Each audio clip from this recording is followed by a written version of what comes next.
Desperate to record their 10th album, the Foo Fighters move into an Encino mansion to record. Little do they know that the mansion holds a dark and sinister secret.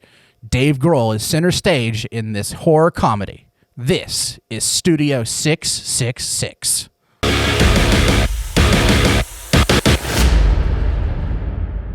Studio 666 is a horror comedy written and starring the Foo Fighters. And for some reason, the film isn't called The Boo Fighters. I'll be honest, that was a missed opportunity if I do say so myself.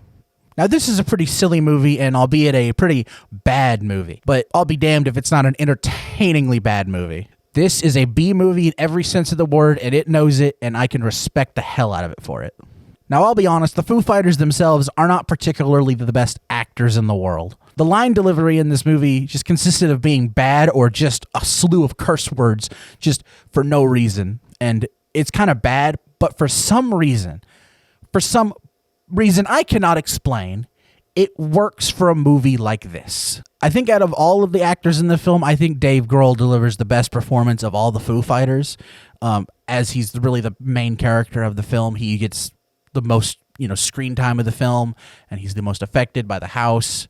And I think he delivers a really solid performance in this film as himself, but also as a possessed person. I appreciate seeing him play a character that isn't meant to be a fictionalized version of Dave Grohl. It's just Dave Grohl in a situation like this. It shows that he doesn't take himself too seriously and knows how to have fun, as does the rest of the band in the film. I have to say, there were some surprisingly good scares in this film. There are some spirit designs in this film that I have to say really kind of stood out to me as being actually spooky, kind of gave me an eerie feeling. It was really quite odd to see that paired with as goofy as a movie as this film could be at times. Let me just say, this film has some of the best kills I have seen in a movie in a long time. There's one kill, technically two, that is so brutal and hilarious that you will be on the floor laughing. Add that to the fact that the gore effects of this film are so mediocre that it just comes off as hilarious, and there's no other way to take this movie. This is the type of film that knows what it wants to be, and it embraces it so well. In terms of B movies, this is quite similar to like a Kiss meets the Phantom of the Park kind of thing.